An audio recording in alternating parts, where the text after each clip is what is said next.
Hi viewers, నేనైతే ఈరోజు బీరకాయ కీమా కర్రీ అయితే చూపిస్తున్నా అండి. నేను పావు కేజీ బీరకాయలు, పావు కేజీ కీమా, 2 చిన్న ఉల్లిపాయలు, 2 పచ్చిమిరపకాయలు తీసుకున్నాను. బీరకాయలు, ఉల్లిపాయలు, పచ్చిమిరపకాయలు కట్ చేసుకొని పక్కన పెట్టుకోవాలి.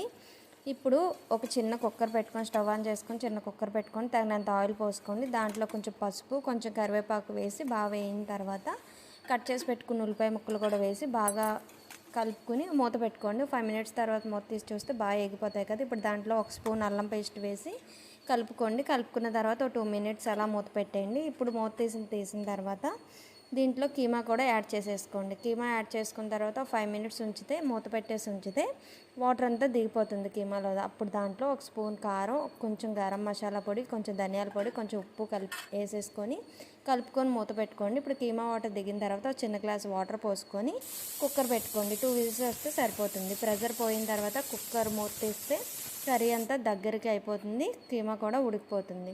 చూస్తున్నారుగా, ఈ విధంగా ఉడికి కొంచెం వాటర్ ఉందనగా దీంట్లో బీరకాయ ముక్కలు కూడా యాడ్ చేసేసుకోండి. బీరకాయ వాటర్ కూడా దిగుతుంది కాబట్టి కర్రీ రెండు కలిపేసుకొని మూత పెట్టుకొని ఒక 5 మినిట్స్ ఉంచండి. బీరకాయ వాటర్ కూడా బాగా దిగిపోతుంది. చూస్తున్నారుగా ఎలా దిగిందో. దీన్ని కలుపుకొని మళ్ళీ ఒక 5 మినిట్స్ మూత పెట్టేసుకోండి.